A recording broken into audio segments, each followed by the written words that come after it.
ज्याची दृष्टी पडली तर आयुष्य बदलतं, ज्याच्या रागामुळे राजा भिकारी होऊ शकतो आणि ज्याच्या कृपेने भिकारी राजा बनू शकतो. हो, आपण बोलतोय न्यायाचे देव, कर्माचे देव शनिदेवाबद्दल. पण इतके शक्तिशाली असलेले शनिदेव एका साध्या दिसणाऱ्या पानावर इतके का प्रसन्न होतात? ते पान म्हणजे शमीपत्र. हो, अगदी साधं दिसणारं हे पान, पण यामागे लपलेलं आहे एक असं रहस्य जे 99% लोकांना अजूनही माहीत नाही. तुम्ही शनिवारी शमीपत्र अर्पण करता का? किंवा फक्त नाव घेतलं आहे का? पण खरी पद्धत माहीत नाही.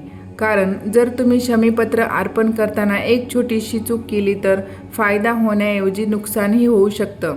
आणि जर योग्य पद्धतीनं केलं तर तुमच्या जीवनातील अडचणी, आर्थिक समस्या आणि सतत येणारे अपयश हळूहळू कमी होऊ शकतात. म्हणूनच आजच्या या व्हिडिओमध्ये आपण जाणून घेणार आहोत शमीपत्राचे फायदे. शनिदेवांना शमीपत्र का प्रिय आहे, यामागचं गूढ आणि धार्मिक रहस्य काय आहे, आणि सर्वात महत्त्वाचं शनिवारी शमीपत्र अर्पण करण्याची योग्य पद्धत. म्हणून हा व्हिडिओ शेवटपर्यंत नक्की पहा, कारण शेवटी मी तुम्हाला सांगणार आहे एक असा छोटासा उपाय जो तुमचं नशीब बदलू शकतं. शमीचे झाड हे शनिदेवाचे अत्यंत लाडके आणि पूजनीय वृक्ष मानले जाते. धार्मिक ज्योतिषशास्त्रीय दृष्टिकोनातून शनिदेवाला शांत करण्यासाठी आणि त्यांची कृपा मिळवण्यासाठी शमीपत्र वाहने हा सर्वोत्तम उपाय मानला जातो. शनिदेवाला शमीपत्र का प्रिय आहे आणि त्यांचे धार्मिक महत्त्व काय आहे याची सविस्तर माहिती आहे. पौराणिक आणि धार्मिक कारणे काय आहेत?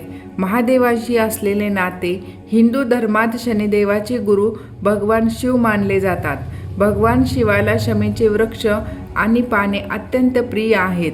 आपल्या गुरूंना प्रिय असलेली ही वनस्पती असल्याने शनिदेवाच्या पूजेतही शमीपत्राला अनन्यसाधारण महत्त्व आहे. त्रेतायुगात लंका युद्धाला निघण्यापूर्वी प्रभू श्रीरामांनी विजयाची कामना करत शमीच्या वृक्षाची विशेष पूजा केली होती. भगवान शिव, श्री गणेश आणि शनिदेव यांना अत्यंत प्रिय आहे. सोमवार, प्रदोष किंवा महाशिवरात्री तांब्याच्या कलशात शुद्ध जल घेऊन प्रथम शिवलिंगावर अभिषेक करावा.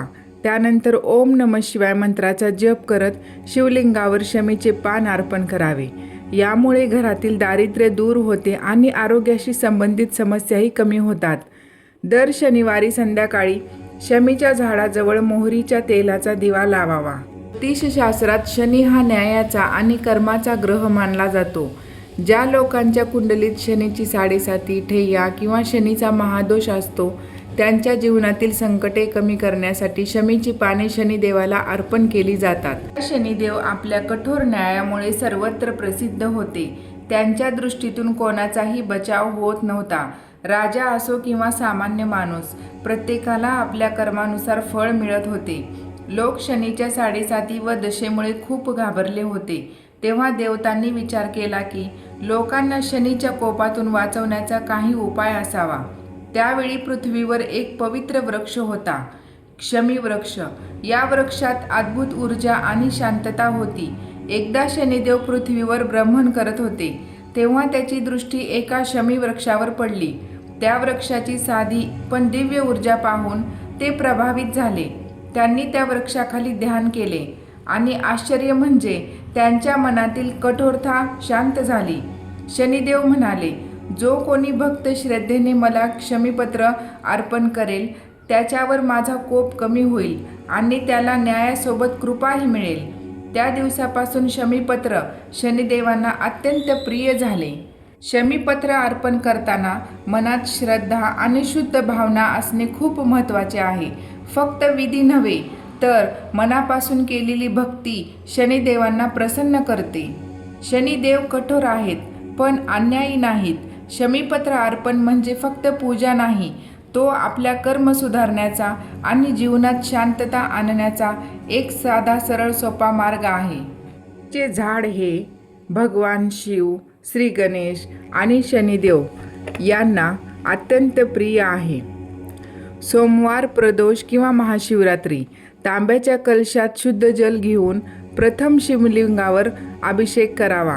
त्यानंतर ओम नमः शिवाय मंत्राचा जप करत शिवलिंगावर शमीचे पान अर्पण करावे. यामुळे घरातील दारिद्र्य दूर होते आणि आरोग्याशी संबंधित समस्याही कमी होतात. दर शनिवारी संध्याकाळी शमीच्या झाडाजवळ मोहरीच्या तेलाचा दिवा लावावा. दिवा लावताना ओम शन शनेश्वराय नमः या मंत्राचा जप करावा. यामुळे शनीची साडेसाती आणि टह्या यांचा त्रास कमी होतो आणि रखडलेली कामे मार्गी लागतात. बुधवारी गणपती बाप्पाला 5 किंवा 11 शमीचे पाने अर्पण करावे. पाने अर्पण करताना ओम गंग गणपते नमः चा जप करावा. यामुळे बुद्धी तल्लख होते, शिक्षणात यश मिळते आणि कामातील सर्व अडथळे दूर होतात. शनिवारी किंवा दसऱ्याच्या दिवशी शमीचे झाड घराच्या मुख्य दरवाजाच्या उजव्या बाजूला लावावे. घरात नकारात्मक ऊर्जा येत नाही आणि धनाची आवकही वाढते. व्हिडिओ आवडल्यास चॅनलला लाईक, सबस्क्राईब करायला विसरू नका. जय शनिदेव.